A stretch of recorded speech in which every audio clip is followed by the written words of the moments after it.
रवी सकाळी उठला पण स्वयंपाकघर अजूनही थंड गूढ शांततेत बुडालेलं होतं. भाकरीचं टोपलं रिकामं होतं. अन्नाचा वासही नाही. मुलं भुकेने व्याकुळ झाली होती. पोटात एकही अन्नाचा कणही नव्हता आणि त्यांच्या छोट्या डोळ्यात काळजीची सावली होती. शीतलच्या डोळ्यात अश्रू दाटलेले होते. मात्र शांतपणे आपल्या सामर्थ्यानुसार त्यांच्या तोंडाला आणि मनाला दिलासा देत होती. रवी तिच्या नजरेतील विवशतेला हृदयाला हात घालून अंतःकरण जड केलं. ती शांतता जणू घरातील प्रत्येक कोपऱ्यात मिसळून त्याला सांगत होती की आजही गरिबी आणि ताण या घरात जागेवरच आहेत, कुठेही गेलेले नाहीत आणि प्रत्येक क्षणाची तडफड किती तीव्र आहे. मुलाच्या रडण्याचा आवाज ऐकून त्यांचं मन अस्वस्थ झालं. तो हळूच म्हणाला, शीतल, माझे कपडे इस्त्री करून ठेव. आज मला एका ठिकाणी इंटरव्ह्यूला जायचं आहे. आज माझा इंटरव्ह्यू आहे. आणि हो, तुझ्या देवाजवळ प्रार्थना कर, आज तरी मला नोकरी मिळव. मिळाली की आपली सगळी संकटं संपून जातील. शीतल त्याच्याकडे रिकाम्या नजरेने पाहत राहिली. कारण या महिन्यात रवीने कितीतरी अशा अनेक मुलाखती दिल्या होत्या. पण एकाही ठिकाणाहून सकारात्मक उत्तर आलेलं नव्हतं.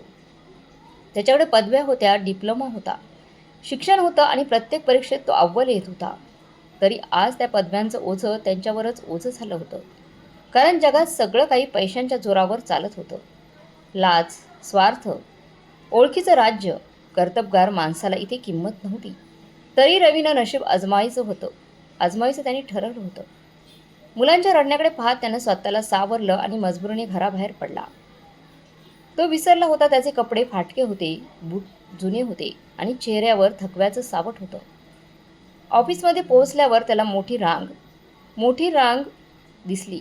सगळ्यांच्या अंगावर नवी कोरी कपडे, पायात नवे बूट, हातात फाईल्स आणि रवी 2 वर्षापूर्वी घेतलेले फाटके बूट आणि धुवून फिक्कट झालेला शर्ट. तरी तो मनात आशेचा दिवा पेटवून उभा होता. त्याच्या मनात विचार आला, इथंही तसंच होणार आहे. जसं पहिलं होत होतं, जसं आत्तापर्यंत झालं होतं. इथे लाचखोरीचंच राज्य असेल. श्रीमंत पैसे देऊन आपली जागा पक्की करून घेतील. तो फिरायच्या तयारीत होता. इतक्यात मागून आवाज आला, रवी जाधव. तो दचकला. मागे वळून पाहिलं तर बॉसच्या केबिनजवळ उभा असलेला माणूस त्याचं नाव पुकारत होता. रवी थोडा गोंधळलेला त्याच्याकडे गेला. त्या माणसानं त्याच्या कपड्याकडे एक नजर टाकली, बाजूला झाला आणि दरवाजा उघडला. रवीने दरवाजात पाऊल टाकलं. समोर विकास पाटील, रोखदार व्यक्तिमत्वाचा माणूस, खुर्चीत गाभाऱ्यासारखा बसलेला. रवीने भीत परवानगी मागितली. त्याने फक्त हं असं म्हणत हाताने खुर्चीकडे येण्याचा इशारा केला. नजर मात्र संगणकावरच होती. रवी शांतपणे समोरच्या खुर्चीवर बसला. त्याचं मन मात्र अस्वस्थ होतं. तो प्रश्न विचारेल का? इंटरव्ह्यू कधी सुरू होईल? आणि मी कधी बाहेर पडेल? केबिनमधील शांतता कातर होती. विकासरावांनी हळूहळू नजर वर केली आणि त्यांची नजर रवीच्या चेहऱ्यावरून घसरत जाऊन थेट बुटांवर येऊन थांबली. रवीचा चेहरा लाल झाला होता. ते बूट एका बाजूने फाटलेले होते. शिवण धाग्यांनी केलेली होती आणि ती शिवण अजूनही ठळक दिसत होती. काही क्षण दोघे शांत बसले. मग बॉसने प्रश्न विचारायला सुरुवात केली. रवी थोडा अडखळत पण आत्मविश्वासाने उत्तर देत राहिला. शेवटी त्यानं आपला बायोडाटा पुढे केला. विकासरावांनी फाईल उघडली आणि ती फाईल्स वाचू लागले. रवीच्या मनात विचार सुरूच होता. इथेही तसंच होणार, काहीच होणार नाही. बाहेर सगळे श्रीमंत रांगेत आहेत. मी काय टिकणार? या चकचकीत गर्दीत काय होणार माझं? तेवढ्यात विकासरावांनी सेक्रेटरीला आवाज दिला. केबिनच्या दाराशी उभा असलेला माणूस तात्काळ आत आला.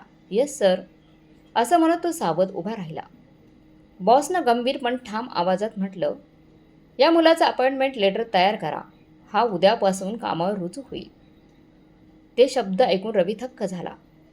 त्याने विस्फारलेल्या डोळ्यांनी समोर बसलेल्या बॉसकडे पाहिलं.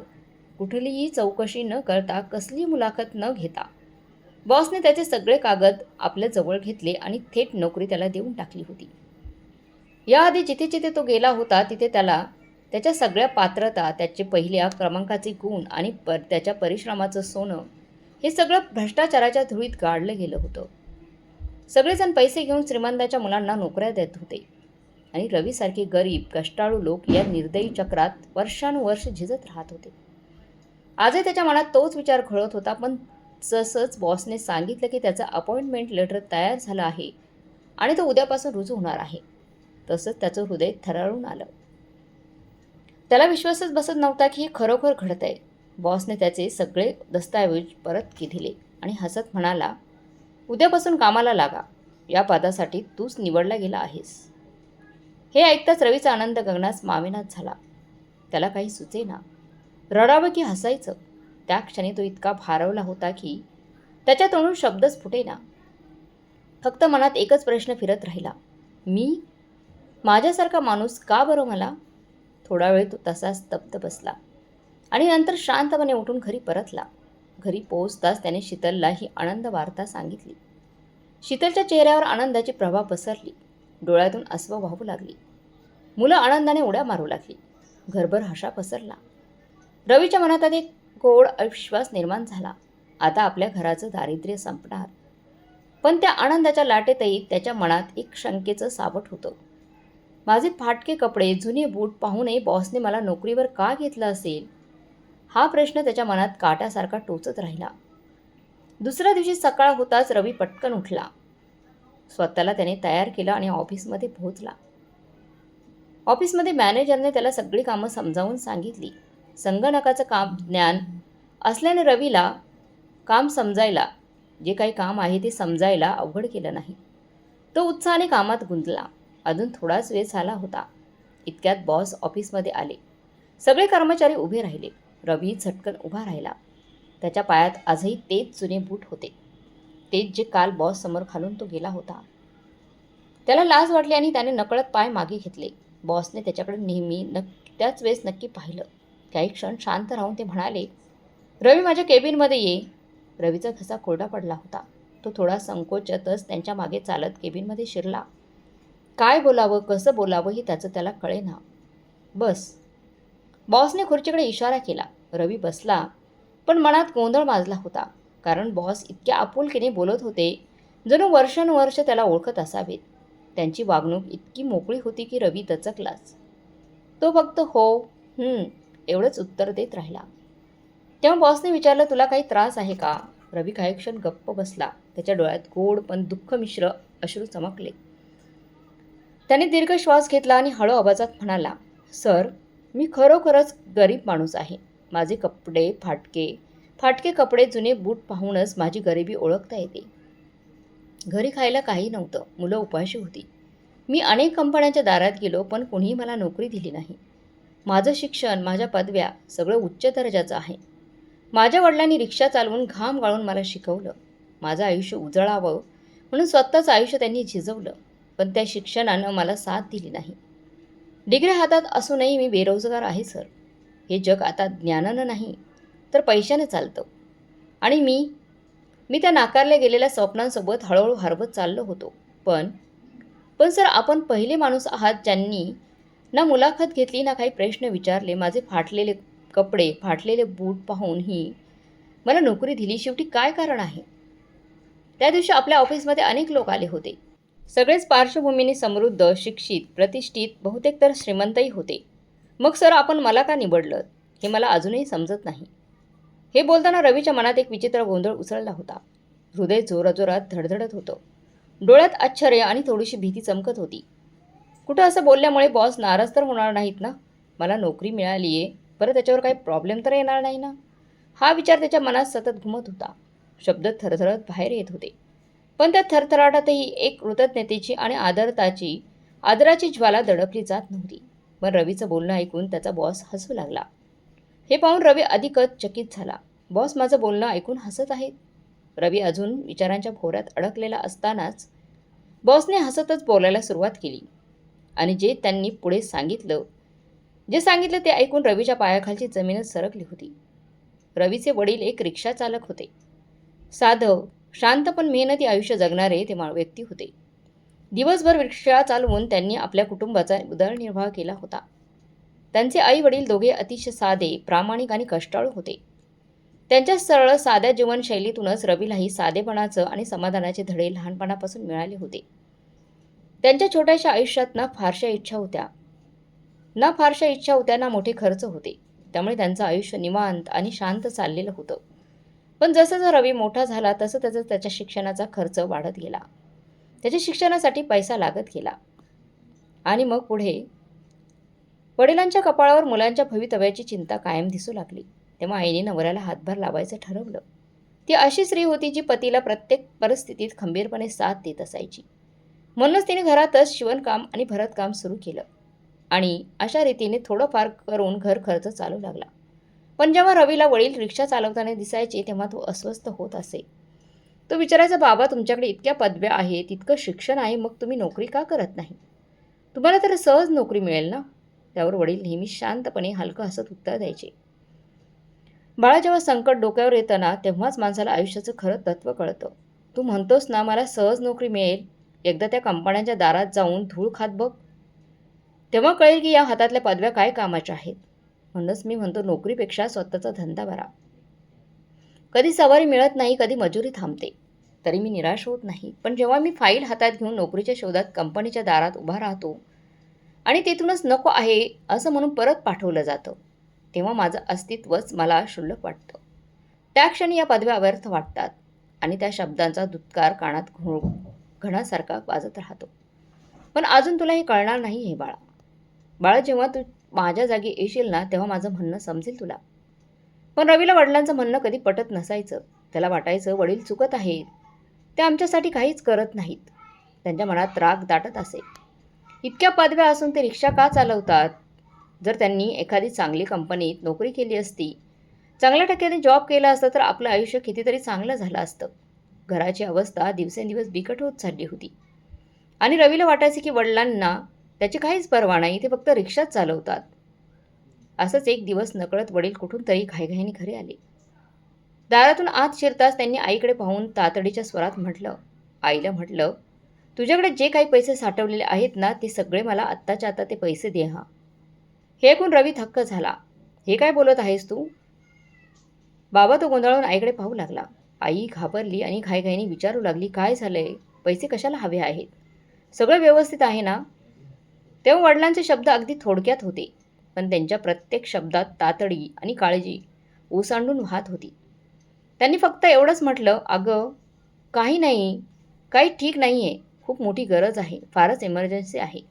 तुझ्याकडे काही पैसे असतील तर लगेच मला दे. हे ऐकताच रवीच्या आईच्या डोळ्यात काळजीचा एक अस्पष्ट भाव चमकला. ती ताबडतोब आपले लपवलेली बचत बाहेर काढू लागली. तीच रक्कम जी तिने फक्त रवीच्या कॉलेजच्या फी करता राखून ठेवली होती.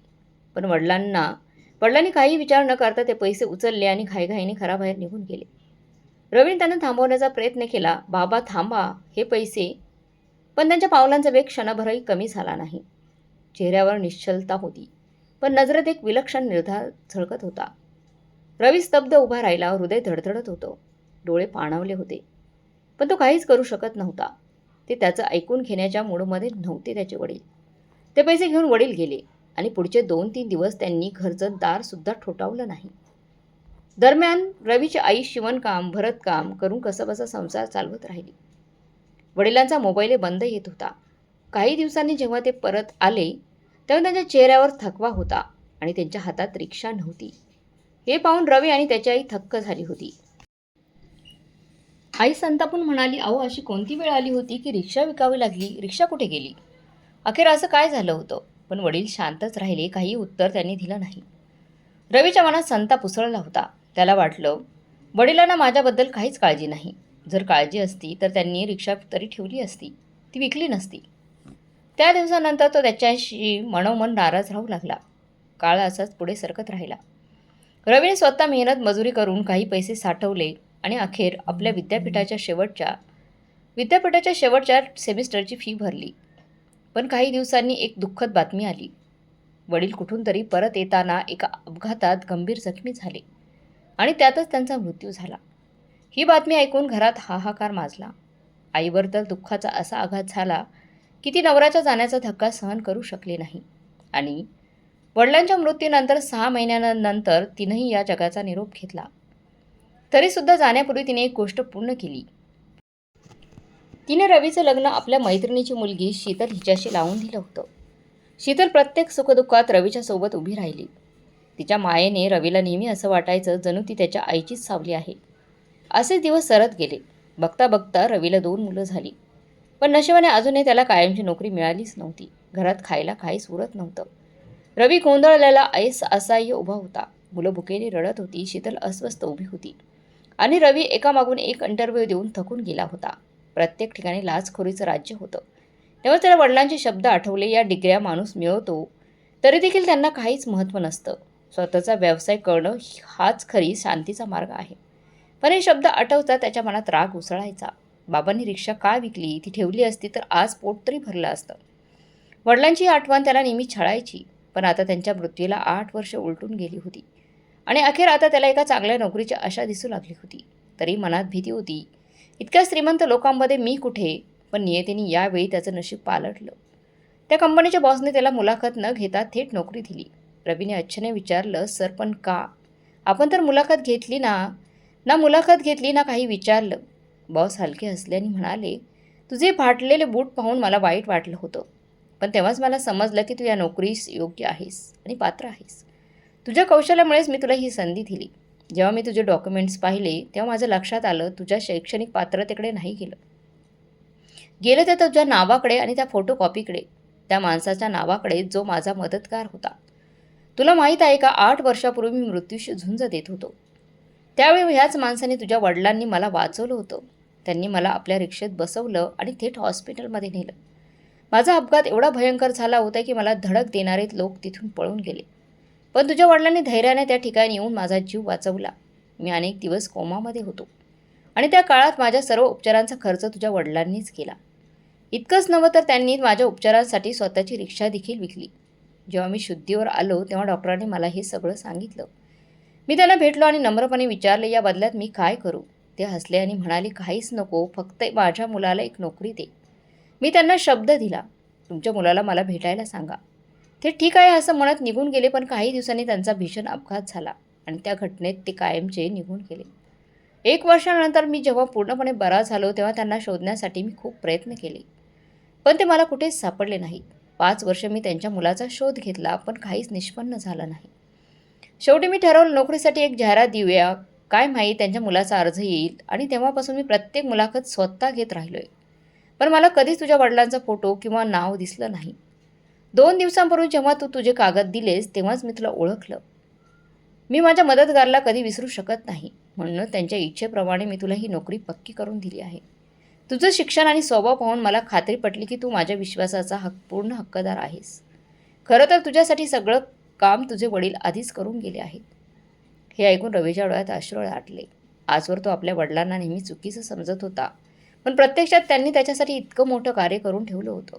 आणि जरी त्यांनी काहीच केलं नसतं तरी एका माणसाचा जीव वाचवणं हेच त्यांच्या आयुष्याचं सर्वात मोठं पुण्य होतं. हे विचार मनात येताच रवीच्या डोळ्यातून अश्रूच्या धारा वाहू लागल्या. तडत बॉस त्याच्याकडे पाहून म्हणाले, मला माहीत आहे रवी, तुला तुझ्या वडिलांची आठवण झाली असेल. रवीने त्यांचं बोलणं मध्येच थांबवत शांत स्वरात म्हटलं, नाही सर, मला माझ्या वडिलांची आठवण नाही झाली. मला माझं वागणं आठवलं. जेव्हा त्यांनी आपली रिक्षा विकली होती तेव्हा मी त्यांना खूप बोललो होतो. त्यानंतर ते मला कधीच भेटले नाहीत. आणि मग एक दिवस ते कायमचे निघून गेले. मला वाटत राहिलं त्यांनी माझ्यासाठी काहीच केलं नाही. पण आज कळलं त्यांनी माझ्यासाठी सगळंच करून ठेवलं होतं.